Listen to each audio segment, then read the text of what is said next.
you know what? I'm going to pull up my note and tell you some of the sauna conspiracies that I've heard in the past 2 weeks. I desperately need to know about this. Number one, now I don't know who they are, but they are hiding the galactic star charts from us.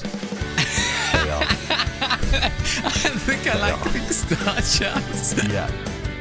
Hello, and welcome to the Educated Guest podcast with me, Dr. Cora Sargeant. And me, Dr. Dan O'Hare. Where two educational psychologists reveal how little they really know. Each episode will discuss and reflect on topics or issues in education, psychology or society, puzzling our way through and no doubt demonstrating exactly what we don't know. But along the way, we'll welcome some educated guests who can shed light on some of the complexities we'll reflect on. Welcome to the Educated Guest podcast. In our little intro, I got very confused because we've obviously assigned ourselves lines and it says Cora and me, Dr. Cora Sargeant, but we swapped. So I did nearly say, and me, Dr. Cora Sargeant. Yes. Yep. I was always like, Dr. Dan. And right at the end, the last line, we said Cora stroke Dan, and suddenly I don't know who's doing it. It's good to see. The magic of editing. Yeah, We'll have to edit the hell out of this, yeah. As always. Hey, we went to see Wicked for Good yesterday. You did it. Yeah, did it. I need some reviews. What was it like? Yeah. I mean, first review, not a child in sight. Because it was during school time. And I remember you saying that you deliberately choose it so that, this theatre is empty so you can get away with singing, as I recall. So what was reviews, it like? Okay, so have you seen the stage show? Yes. Yeah, so, and anyone else who's listening has seen the stage show will know that the second half of the stage show isn't as good as the first half. You know, most of the bangers, besides maybe like one or two, are in the first half. So the second film was fine. It was the second half of Wicked. I think maybe they made an error of judgment in like hyping it up so much. Right. When, you know, if you see the stage show, you've got the benefit of just having watched the first half, so you can just experience it all together. Right. Whereas the second half of this, you've had to wait a year. You've had to wait a year for the half that isn't quite as good as the first half. And it's just got loads of stuff in it. But, you know, it was good and visually excellent. And Cynthia and Ariana, like, their rendition of For Good, yes, very emotional. That's the banger in the second half, right? Yeah, and No Good Deed. Oh shit, Cynthia Erivo. Yeah, No Good Deed goes unpunished. What a voice. That's so good. I'm so glad you had such a good time. Was it just the two of you? Just the two of us, and I think 3 other people in the whole screen. Oh wow, which was lovely. Really was quiet then. And then obviously straight into the car with the soundtrack on. Yeah, of course. Got to have a sing along on the way home. Yes. So the two of you singing together at like. What's your favorite track from the musical? Like, what is it? Is it going to be Defying Gravity? No. My favorite track from the musical is The Wizard and I. No. How interesting. Yeah. Where she, did that really just happen? Have I actually understood that one? Yeah. Very cool. That's my favorite one. That's so interesting to me. Yeah. I'm old school. I do love Defying Gravity. I just can't get enough of it. It's a great song. So good. Yeah. I hope you're happy. I hope you're happy too. Yes. I hope you're proud. How are you? So good. Grovel in submission. I love the idea that this podcast is just going to be a sing along the whole Wicked. I think you and I should do a viewing of Wicked on cam. It'd be so good. What, a reaction video? Oh my God, we should do reaction videos to new things. Screw psychology. Let's just do a reaction video to the new Wicked. Yeah. And so also I became aware this week of like a cause for celebration for you as well. Episode 50 of Classroom Psychology. Yeah, I don't know where I thought we'd get to, but 50 episodes is further than I thought we'd get to, if I'm honest. I was amazed at like some of your I've just yesterday I was listening. Yesterday or the day before, listened to episode 50 and was amazed at like some of your stats, like 70 countries, 11,000 listens.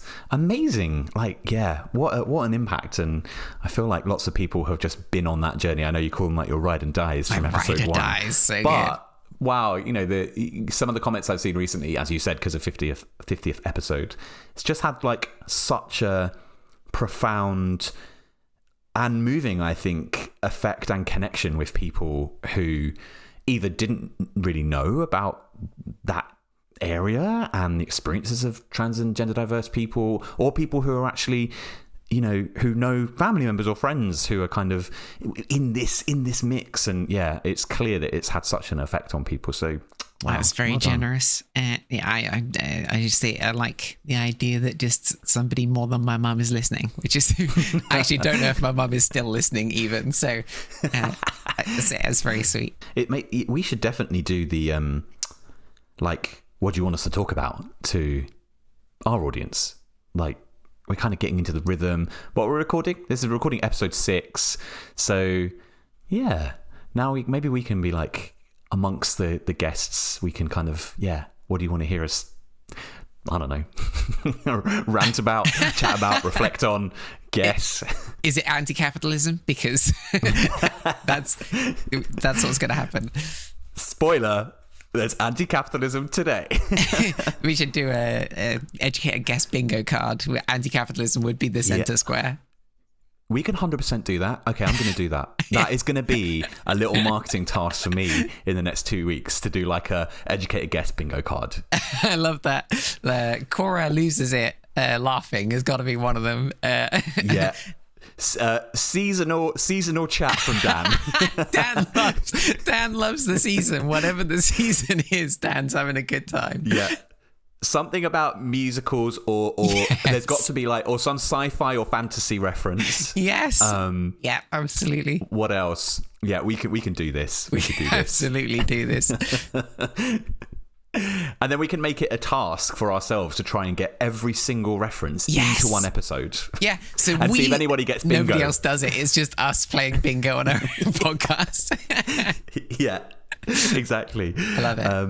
I was gonna share with you that so I've recently, I can't remember if I said this in a previous episode, recently joined a gym, like a health clubby thing near the house, pool and gym and blah blah blah, and it has a sauna.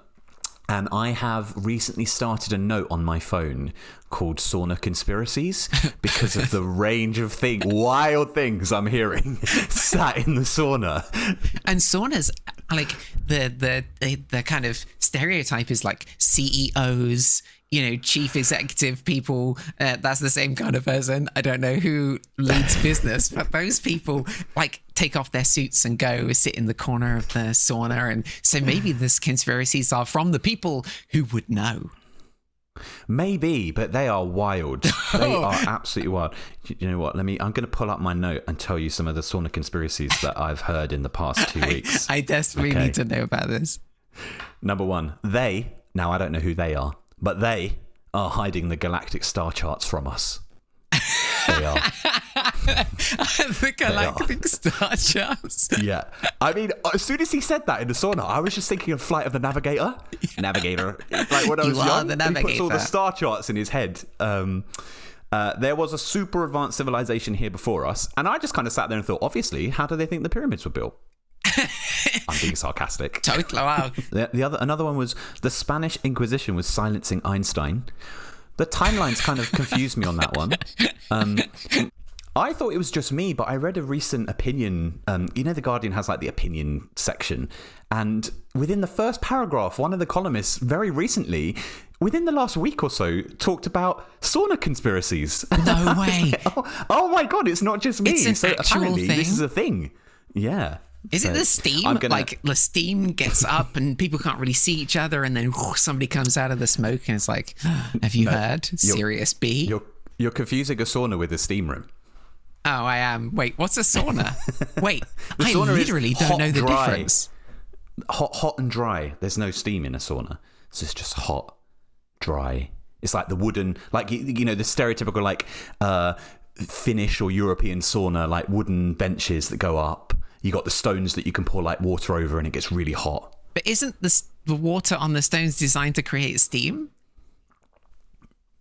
No. I will be straight with you. I've never been in a sauna or a steam room. I don't know I didn't know that they were different things, and I don't know what they look like. Wait. The steam room is as you described, like, you know, you're kind of emerging out of the steam. It's just a room full of steam, I guess. A room full of steam. And so people are wearing something. They're not naked in these spaces. In the UK, definitely wearing something. However, like if you go to like a sauna or like a spa or a steam room in like Germany, then everyone naked. Everyone's naked? Yeah. And actually it's like very, very like anti and frowned upon. Like if you wear like a swimwear to some of these, like when we were traveling last year and went to Germany, and we're reading in the comments like for reviews of these places that if you actually wear a swimsuit, you get full on like abused. Really? Like, how dare you take that off? It's like, wow. Okay. So, but no, UK, you just wear your swimsuit. Okay, I'm glad that we clarified this because I don't want to end up getting arrested. I don't plan to get. I would have thought that the steam room is advantageous because the steam keeps people hidden, and therefore, like, doesn't matter that people are naked because there's steam everywhere. But in a sauna, it seems very exposing. Like you're all half naked, and then that's the time you're like, let's talk about conspiracies. Have you heard? Yeah. Have you heard? So I can update us as we go on about what new conspiracies I'm adding to this Brilliant. list. Because there are others I just can't remember because I only thought to start it like in the last week or so. So I can't remember all the other conspiracies I've heard. What are the proposed benefits of the sauna? What you get hot, get very hot. Oh, got to be something to do with like. This is a guess. It's an educated guess about the sauna. Feels good. Like I find it very relaxing. Like you know, after a yoga session, it relaxes like the shoulders, and I'm pretty sure there must be something about cardiopulmonary effects of being in a sauna. Who maybe it's linked to immune effectiveness as well. Interesting. Or that might just be a myth. Don't know. Maybe we should. This is not health advice. Dear Dan, I went into Dan a said sauna. my immune system would be better if I went to a sauna. No, you just ended up giving everyone else the cold. Yeah. I heard about Sirius B and I felt really hot. And I went naked. What the hell? I went to Germany and I went naked and now I'm in prison. Yeah. Incredible. So, yeah, that's my update. I'm really glad. That sounds really fun. I had the only update I have is I had a woman, I was wheeling in my wheelchair and she drove up to me and she wound her window down. That's a classic, like, I was born in the 80s, isn't it? Like, when you used to have to wind it down. Oh, yeah. They put a window down. And she was like, hey, we haven't seen you in a while. You're all right, though, right? And I was like, I've never seen this woman before in my life. And I suddenly realized that she wasn't really talking about, like us as friends. She was saying that she and her friends hadn't seen me wheeling around in a while, So I've become something of a weird ass local celebrity as people was like see me wheeling around. Like, there she goes. You go get him. You're gonna have to try and find out what your how are they referring to you? No idea. Is the wheelie lady, or what are they saying? Lady? I really hope they think of me as. What tends to happen is I tend to get pocketed. Like I move between camps. There was a guy who stopped me in town, and he was like, "Hey, do you need any help?" And he hesitated, and I was like, I hesitated too, and he was like, "Unless you're in training." I was like, I am in training. So I switched from like suffering and in pain to Olympian, I think. Like those are the two options. So he was like, yeah, you look good. I was like, thanks. You doing anything later? It's kind of wild. It was also my birthday yesterday. I didn't know this. Amazing. Yeah. Oh no. I try and keep it on the down low generally, apart from talking about it in a podcast. But yeah, I hit level 43 yesterday. Wow. Oh, happy birthday. Thank you. Happy birthday to you. I'm not Yeah. going to sing because listening to that Mark would it be off on really the bigger boring. card, Dan sung. Yeah. Did you go out or was it like a night in? Or? I was working during the day, all day, and then we decided to order in burritos. These burritos from a place in town are like an elephant leg wrapped in tinfoil. It's huge. It was so much fun. And we're going to have to go see friends on Sunday, which would be really nice. I'm going to go make lemon sorbet in preparation at some point. That's a very summery dish. Yeah, it is. Yeah. Yes, one of the people we're going with is lactose intolerant, so I can't make ice cream. I have to mix sorbet. And last time I took strawberry sorbet, but strawberries are very out of season now. So yes, it needs to be something. Lemons, I think you're always pretty safe with. So yeah. Lemons that famously grow on British trees in November. Wherever they import them from, they are definitely in season. They are in season. For sure. Ah, nice. That'll be a fun weekend. Yeah. Oh Yeah, my goodness. for sure. Okay.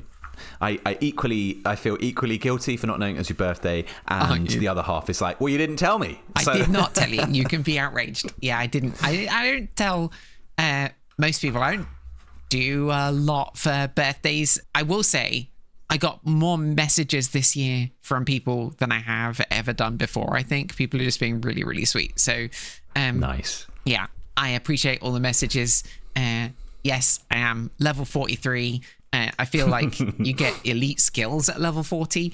And the only elite skill I got was temperature sensitivity. So and mild lower back pain. When we were talking about educated guess bingo, one of the things we talked about was anti-capitalism, and I think that's where we're going to circle back to that today. I think you want to take us to that there. Yeah, I'm not. Anybody who knows me knows I'm not the biggest fan of capitalism, but mostly because like a journey of my life has been like you do all the things you're supposed to do. And at some point, like for me, MS was the thing that happened where I was like, oh, you can do everything right and still lose, right? And then with MS, I was like, well, the things that I thought were important, the things that I thought I wanted are no longer the things I think are important. They're not the things I want. They're not the things I value. And over time, I've come to question whether the things that capitalism teaches us to value, teaches us to find important, because it needs us to find those things important or the wheels don't turn.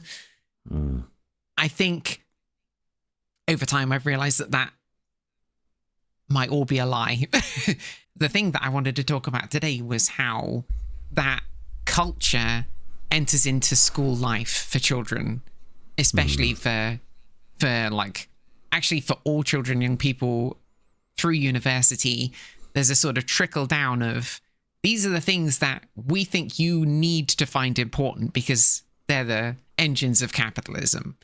And even under the engines of capitalism, I think the things that we value in children, young people are not the things that they would value in each other, or that we value in each other truly when we become adults and start to shirk the sort of some of the lessons that capitalism has taught. Does that make sense? So, yeah, it does. And I'm just curious about, like, if you don't mind sharing, like, some of your, because you talked about your shift and things that, maybe you had been taught or socialized to think matter.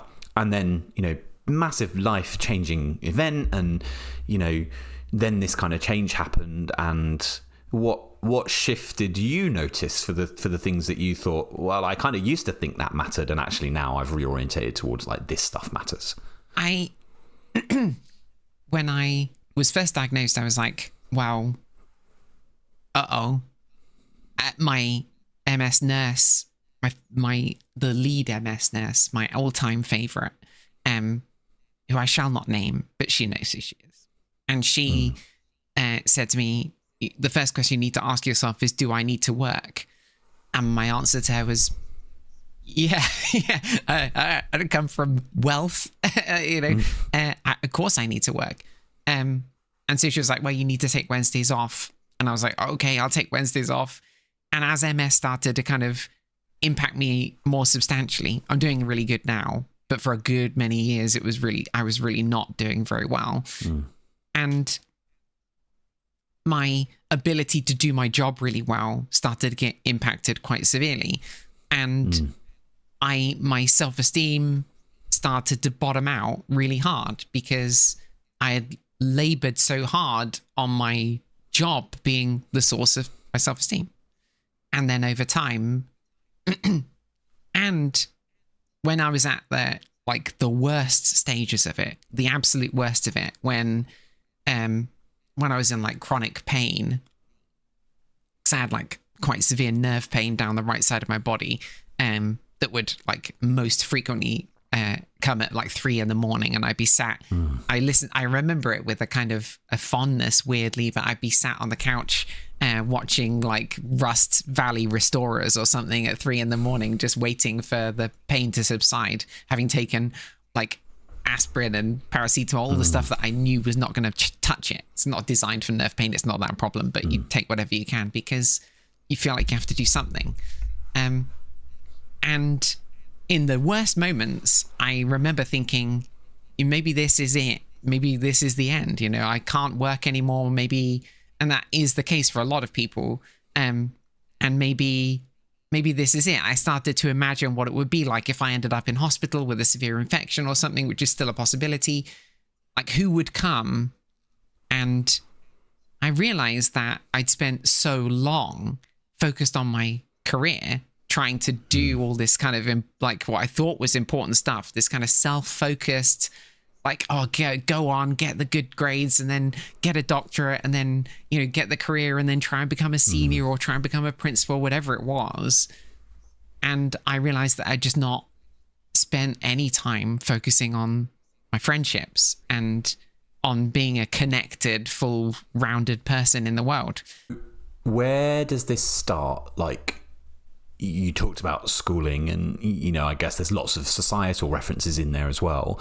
And my hunch would be that when you're saying, you know, kind of through your own experience, you were looking out at the world and, you know, the things that you'd been taught to value. My hunch is that what you're not talking about is like explicit teaching.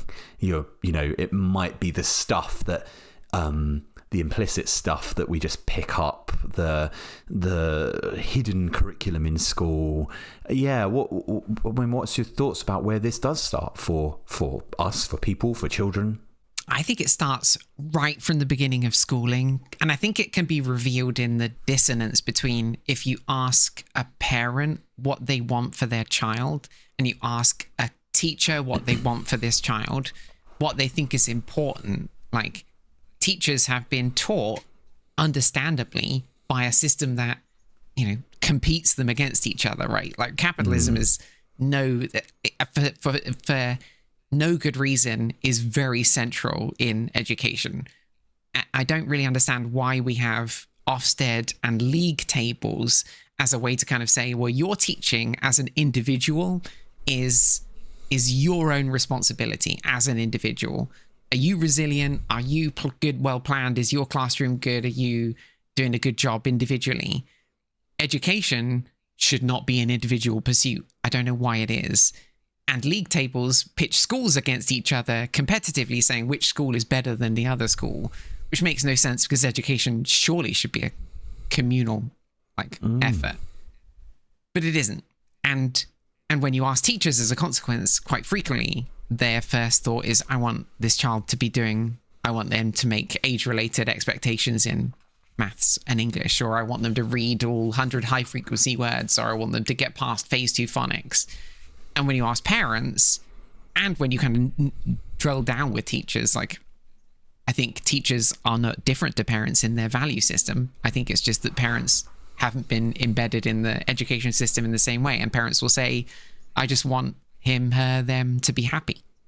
I want them to be happy. I want them to have friends. I want them to want to come to school. I want them to enjoy school. And that dissonance to me reveals a kind of an influence of, like, why in the world would anybody, like, sure, phase 2 phonics is important, I agree, and we need children to be able to read and write. A lot of their learning is going to be based on reading. I get it, but like what we want for children fundamentally, the most important thing, it's probably not the most important thing.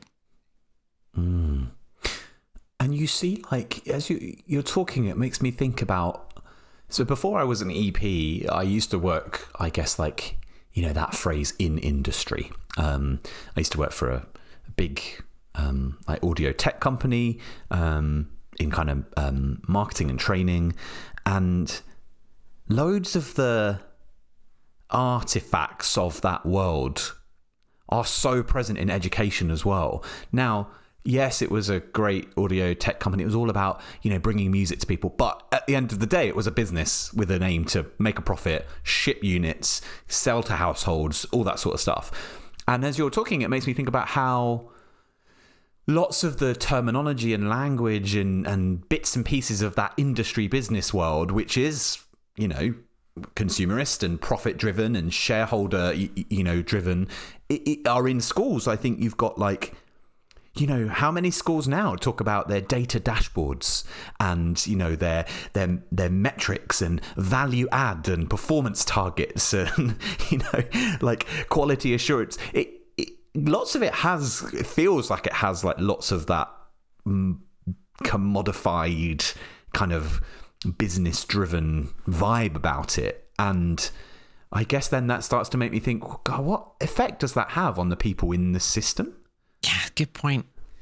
Yeah, I think you're right. I think it's like a tight little circle, isn't it? On the one hand, you know, people are influenced by that culture and driven to think about children, young people in the context of, and their own, and themselves, driven to think of themselves as a commodity, right? That they create value added, and then the language and the culture sort of influences how they think of themselves. Is like a tight little circle of the culture and language that we then participate in changes how we see ourselves within it. And I do think there's a whole broader culture of how we think about ourselves as commodities.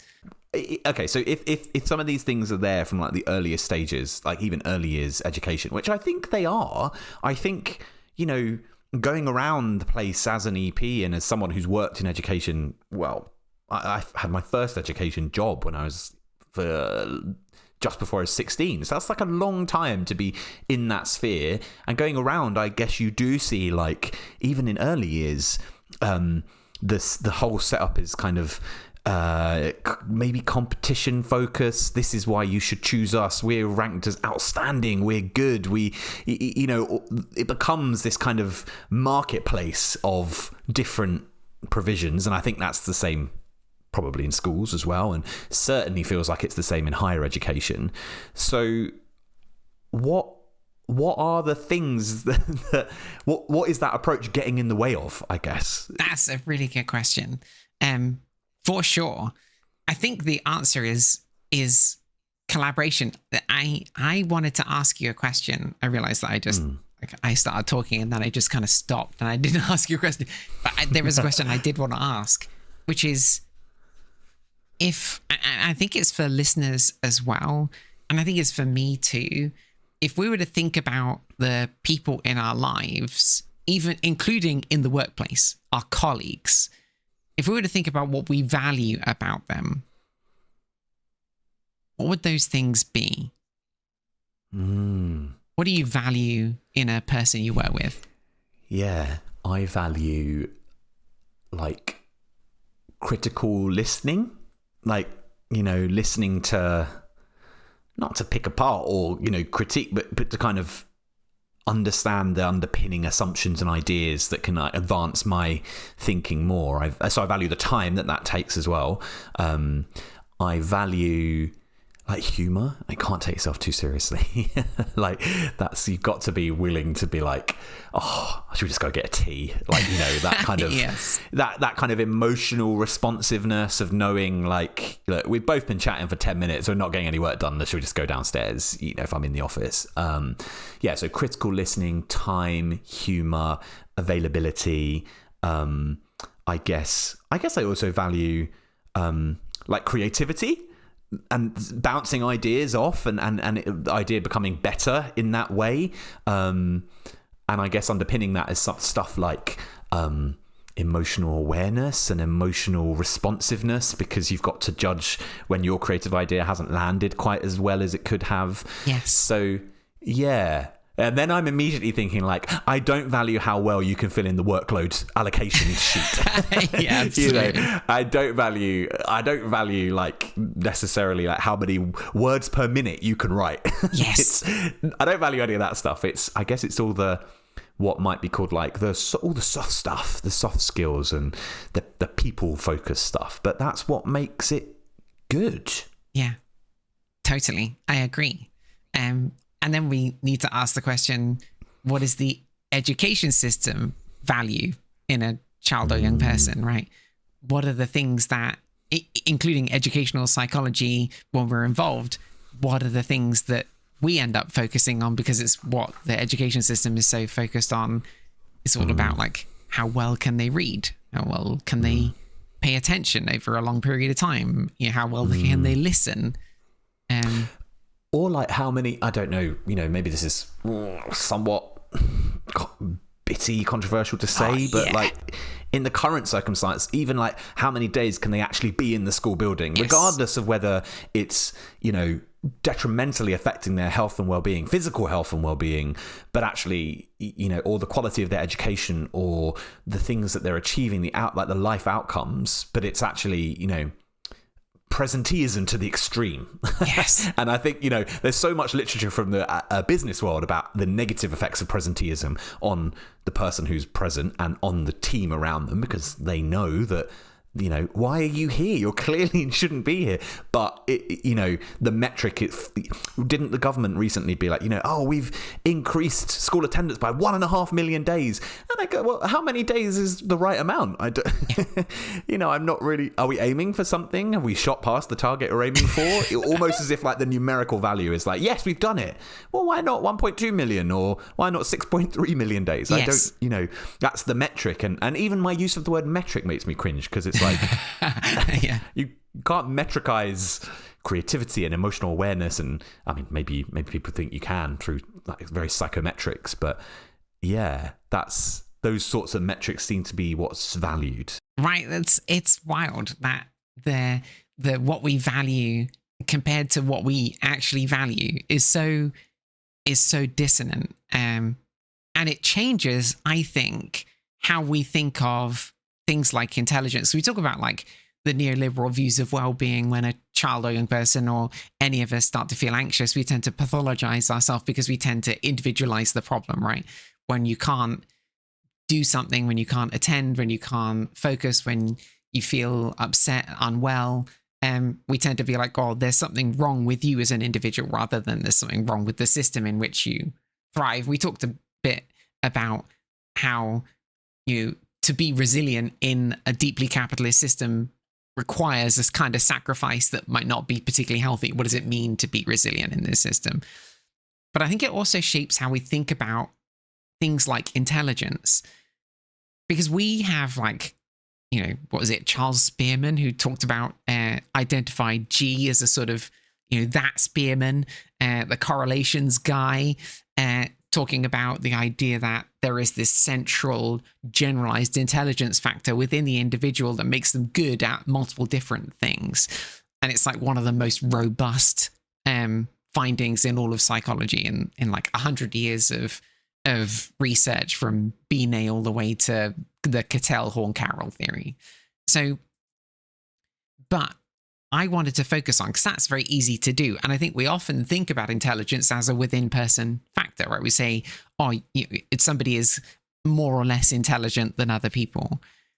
But I wanted to focus on work of Anita Woolley, talking about the argument that maybe there is a factor of intelligence which better understands how groups perform when they come to try and solve problems, when they come to do work in the world. And she says, like, generalized intelligence, this G factor, individual intelligence, predicts how well a person individually can do the work of the world, can solve complex problems, can can do difficult things. But there is a different kind of factor, which she calls collective intelligence, C, which starts to better explain how groups do the same thing. And right, because when are you ever doing anything really by yourself? Exactly. Especially in the world of work. It's unusual that you are working fully individually, right? Yeah. Usually in teams. Yeah. Okay, because then you get this narrative in education that, like, because of everything you've just said, like about, I guess, G, like a theoretical underpinning of individual intelligence, individual achievement, individual success, it then feels like what I'm taking from that is that students are taught from a young age, and I completely experienced this myself, that subscribing to the goals of education is all about personal investment, like in yourself. You can achieve, you will be able to get the grades, you will get the jobs, you will be able to go to, you will earn, if you get a degree, 400% more over your lifetime, all this sort of stuff. So it's kind of framed as like this like pathway to market advantage. It's about your achievement, your pathway, your personal investment. And you know what we're going to do? If you're with us and you're smart enough, we'll teach you all the strategies to outperform others as well. Yes.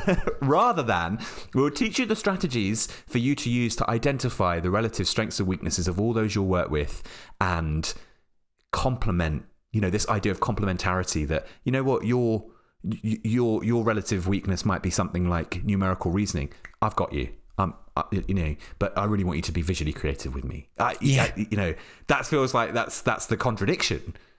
Totally. Yes. Like the whole system is designed to say, we're going to make you the best person for the job, rather than we're going to equip you to help create the best team for the job, whatever the job is. Woolley does some interesting things. So they looked at individual factors and group predictors.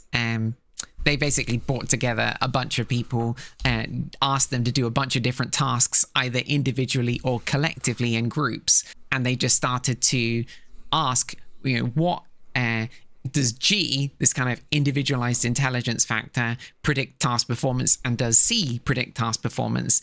And they found that individually, G is highly correlated with task performance. And collectively, when you're in a group, G stops being related to task performance. The correlation starts to die away. And C, this collective intelligence factor, starts to better predict group performance. And the fact that they're not the same thing, and that individual intelligence starts to become less important in groups, is kind of the key idea here. But they go a little further and they ask, what are the factors that influence C, this collective intelligence? Should I try and guess? Try and guess. Give us a go. Oh, the things. So ask that question one more time. The things that like make C effective. Yeah. So what is it about a person that makes them good in a team rather than good individually? Right. Okay. Some sort of framing towards, I'm going to say, I don't have the right word, but something around like equality, some sort of framing towards equality, that everybody has a contribution, and, you are not the team. There's something in there. That's very cool. You are right on the money with that one for sure. One of them is the variance in turn taking. So they were finding that if they have one person in the team or a couple of people in the team who dominate the conversation, the team performs less well. Right. So your point, I think you're on the money there. Yeah. Because what? Because the other people just think, I'm done with this.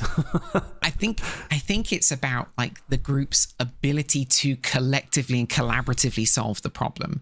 I think one of the things that Woolley focuses on is the idea that diversity is important. I think the wider research on strengths is starting to focus on this as well, that an individual's personal strengths are valuable, but they are valuable in a team because they're different to everyone else's. If somebody's really good at one thing, it's no good if everyone else is also really good at that thing. it's good if people are good at different things and they can then work together.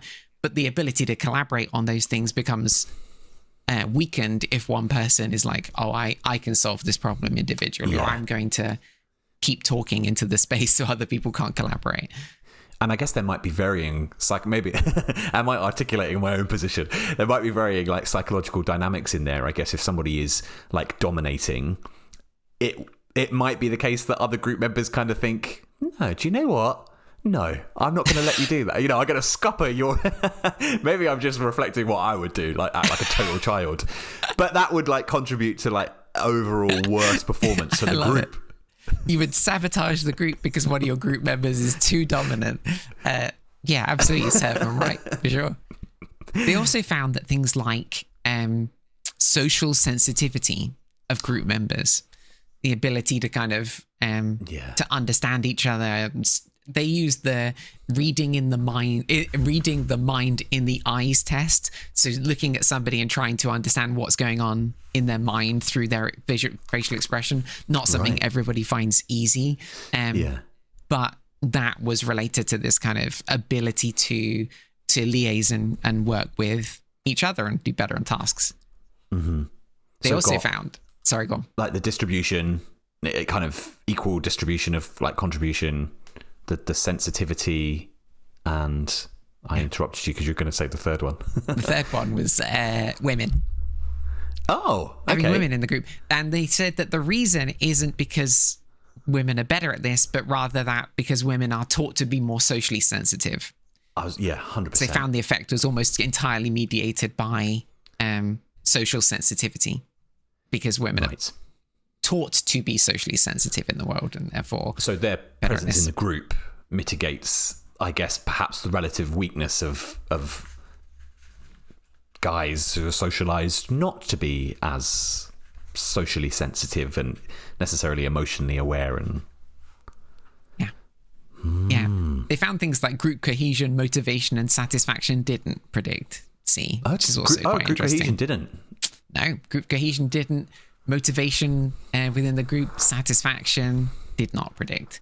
So what's your thinking about where education fits in? Because this research sounds absolutely fascinating, like looking at collective intelligence and collective performance. What's your thinking about where education falls here? First thing, we need to rethink in how we think about education as an individual pursuit. I think we need to start thinking a little bit more about the value of working in teams, and that children, young people are good at this, and they can develop a strength in their ability to collaborate and work with one another. And maybe we could just gently take the edge off the kind of sharp individualist achievement approach in our education system a little bit. But also, I think behind that, I think we just need to keep asking ourselves, what do we value in children and young people, and make sure that we value the things that we as grown-ups know that they will come to become good at. Like,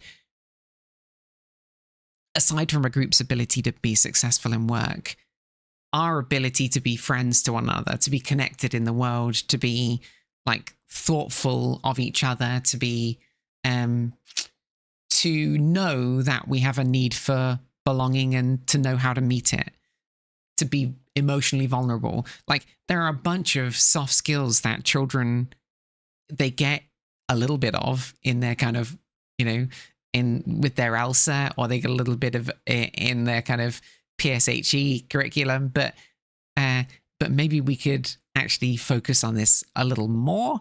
Because it feels like the opposite is what we're seeing, like the hyper individualized approach. Right. Yes. Wait, don't we do the opposite? Don't we do the opposite? Like early on, you talked about like relating to your personal experiences, this idea of like your profession and your career was like really collected to your identity of who you were. Last time, I guess we talked about, in relation to moral distress and moral injury, some of the existential effects of those sorts of things, like who am I? Am I this person in this system? Is it who I want to be? But I also think then the education system, when you're thinking about comparison, competition, marketization, privatization, that seems to then run the risk of making children feel that they have this kind of performance as identity. And I certainly had that great, I have value because I am doing well in my grades. And, Yes. Is that really what matters? Like, that really it creates a fear of failure, I guess, anxiety. And, we're not seeing any, what are we seeing if not a huge explosion in kind of anxiety, and maybe to some extent children opting out of that by saying, I'm not going anymore. I guess I do sometimes have the thought of, is that young person or child making the healthy choice for them in a system that is really kind of driving, I know they're extreme cases, but I guess you do see cases of schools where it's very individualistic, regimented.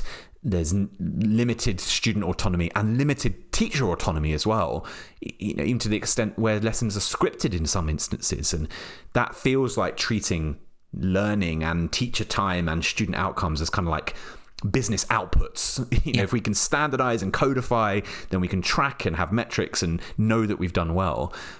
But this idea of like collective intelligence and what reality is like in teams with people seems to kind of contradict that as a way forward. The people who I've met in my life who have been the most wonderful people have been like teachers, have been nurses, have been the people like TAs, who've been the people who they don't get paid very much, but they don't do it because of the money. They do it because they've, like, nurses have turned kindness into a profession. And I remember a nurse said to me once, we're the only people who can prescribe care. And that is that I thought it was a trite statement. Is not a trite statement. It is absolutely at the beating heart of how our entire society functions, is this kind of this kindness and care. Our NHS would fall apart without that at its heart from nurses. Our education system would fall apart if it wasn't teachers being so kind. So I think probably one of the biggest things we need to do is to pay nurses and teachers better and TAs better, because I think societally we need to have a reckoning with understanding what we value and rethinking what we value, because the people who make this country, make this world great, go, a terrible thing to say, who made this world great again is not Donald Trump. The people who make this place truly wonderful are the people who are the most kind, and we don't pay people on how kind they are, and we don't give people great grades based on how kind they are. And maybe we should. Do you think, I'm going to read something from the Curriculum and Assessment Review that had me thinking, like, is this a good sign for scope for the future? I thought it was really strong sentiment. So the Curriculum and Assessment Review, I guess for listeners, was led by Professor Becky Francis from IOE and was reviewing the curriculum and assessment arrangements in schools and educational provisions. And on page 9, they say the statutory guidance for the current national curriculum says that it is just one element in the education of every child. It was not intended to take up an entire school day. It is important that the national curriculum maintains its position as an ambitious entitlement for all. However, schools must have space to go beyond it, to provide innovative practice, locally tailored content, and enrichment activities that help to ensure young people thrive in education and later life. Wow. Feels pretty like, that in itself, I've never seen it written somewhere that the national curriculum was not intended to take up an entire school day. Right? It's incredible. What a thing to say. I imagine that that needs to be followed by something, right? If the national curriculum is not designed to take up a full school day, then we need the national curriculum to go slow enough that it doesn't need to. I don't think it has become something that has taken up a full school day in the way that it has as a consequence of people being like, well, what else are we going to do? Well, it was 2 p.m. Better we'll do some more learning. And my experience of schools has very much been that teachers are run off their feet trying to cram everything in that needs to get done in a particular day. So maybe we need the national curriculum to have a slightly different focus, to move a little slower, to include things, beyond the scope of a typical national curriculum. Yeah.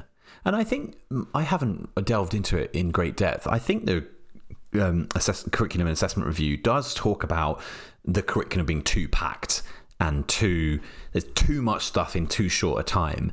And I know there has been focus on things like arts and sports and drama, and we talked about it, didn't we? Episode 4, ice hockey. Yes. And this idea of like a cultural participation guarantee, and the sorts of things that you were describing in that research around collective intelligence feel connected to a different way of understanding what the point of education is. Maybe I have a worry underneath that though of how can we change education when actually the even bigger than that seems to very much be capitalist driven, neoliberalism. What's that thing? The problem with neoliberalism is that you're never neoliberal enough. That's why it's not working. You just haven't gone hard enough. So yeah, it's like the competing pressures. But I guess that's what happens when you do things to education like privatize it, marketize it, commodify it. How do we backtrack from what feels like 30, 40 years of commodification of education and then all the resultant effects that has on everybody involved on it? And I don't think, like, EPs are part of that commodification. I think we have been commodified and the various effects of that are seen. You right down to having to codify and put into metrics what schools are getting. We're getting a 3-hour session, and that can give you these options, but it can't give you this one because then you need to buy more. None of it is treating it like a public good that creates citizens. We have a system that says every individual must learn to drive, and every individual does learn to drive, and they often drive their own car, and the roads are deeply unsafe, but generally speaking, if people learn to drive, then they know how to drive safely, on the anticipation that everybody is going to drive their own car individually. But if we have a system, our kind of working world and our social world doesn't function like that. It functions more like the car's seats move around and that everybody is taking turns at the wheel during a driving. And we teach everybody how to drive, but not how to share the wheel. One of the things that I feel, or I think I have seen and heard many times, is this idea of, teaching children, like, well, before you ask your neighbour, what are the things you could do to find out? Or now I appreciate, obviously, how that relates to independent skills. Yes. But does that mean you end up with citizens who are trained in their head, before I ask for help or before I ask my neighbour, my actual neighbour, I've got to do stuff first? Or just ask your neighbour. Yes. Most people, I think, are okay to provide help when asked, and yes. That could be a bowl of sugar, or it could be a lift somewhere, or it could be even a couple of quid for the parking meter. Those sorts of things. But to what extent does even little things like that in education, under the guise of promoting independence, obviously, we have to promote children's independence. Codependent, I don't mean codependence in the bad. That's we need to teach children to be codependent. Yeah, I don't mean that way. But, teaching people that it's okay to rely on others and to be relied on. That's not bad either. We think of independence as a good thing. And that really speaks to Leah Lakshmi's work, but it also speaks to, disability justice work more broadly, which it really challenges the idea that independence is the hallmark of excellence that it seems to be. We're so focused on financial independence, social independence. We are going to be, that being independent, pulling yourself up by your bootstraps, which is the metaphor is brilliant because it is physically impossible to pull yourself up by your bootstraps. That's why it works. But we have kind of somehow adopted the idea that people can pull themselves up by their bootstraps as being a thing that people should aspire to, which is wild. I mean, they're personal independence payments, aren't they? For example, personal independence payments. Says it all. What a point. Yes, you are going to be personally independent, and that's what we're trying to strive for. Yeah. Rather than, this is a fund to support community connection. or reciprocal care fund. I don't. Yeah. Or maybe like we give money. I've always thought this about EHCPs. I think this, wrapping this back around to education, I think EHCPs have got a huge problem because the way that we assess need is within the individual, and then we give money to the individual instead of thinking what kind of need is represented here that the school is struggling to attend to. So you've got a child who's struggling in their working memory and their literacy is weaker. They are not going to be the only child struggling in their working memory by any means. And they won't be the only child whose literacy is weaker as a consequence. So if we do HCPs for each of those individual children, give them their each individual plans, and do each individual we will have a responsibility for doing the individual thing for that individual person. We miss the opportunity to spend all of that money collectively to raise the standards in a school to do better inclusive practice for children with working memory difficulties or something. Yeah. So I think you're right. Like the EHCPs, to my mind, are kind of the personal independence payments of education. How do we make this child independent better in school? Whereas we should be thinking much more collaboratively, much more community-based.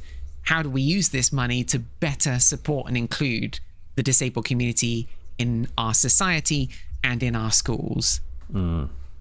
Yeah. Oh my gosh. What is the answer? I don't know. I feel like feeling a level of existential distress should absolutely be on our bingo card. You come away feeling some kind of profound dread about the state of the world. We'll check that box. Tick. Done.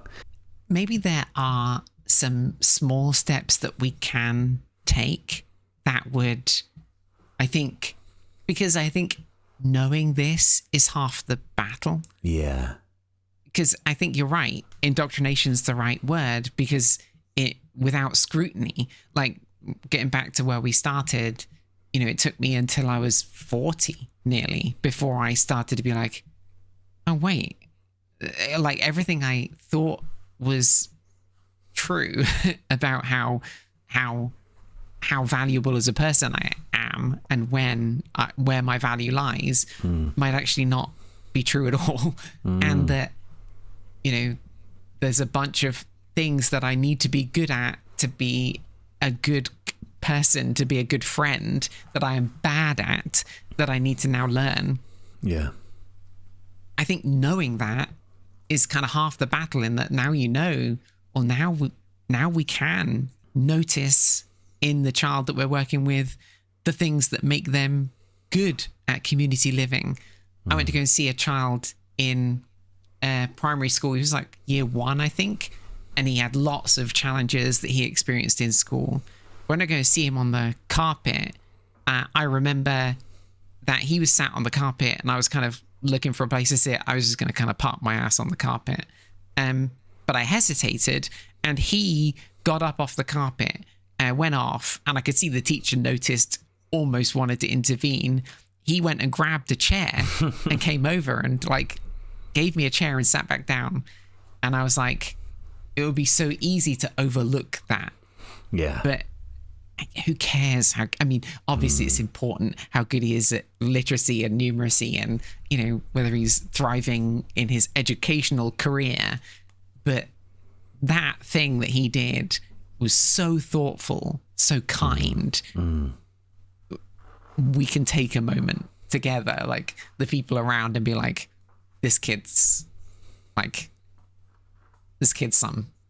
Well, I'm going to go away from this episode with a aspiration for the next week or two. I think we're recording again in 2 weeks, to kind of notice where people's behaviors or what they're saying kind of diverges from that capitalistic framework where, you know, those random, as you said, like those random acts of kindness or just approaches that are more grounded in sensitivity and equity and community and not transaction, and maybe just no action, but actually maybe just going away with an explicit aim to notice those in all of where capitalism is transgressed in all of its vibes. So whether that's a shop assistant who, you know, kind of just, I'm sure there's so many examples where this kind of transgression happens, but like little nuggets of things to notice over the next couple of weeks. I like it, especially this holiday season where, you know, generosity and kindness and capitalism are very in mesh, but maybe we can do the thing and notice the thing that is like that undermines capitalism's attempt to commodify kindness. Yeah, nice. Okay, I'm going to report back. Yes, let's do it. Let's do it. Fab. Let's do it. I'll see you in 2 weeks. I'll see you in 2 weeks. It was wonderful to spend some time with you as always. Likewise. Ciao. See you soon.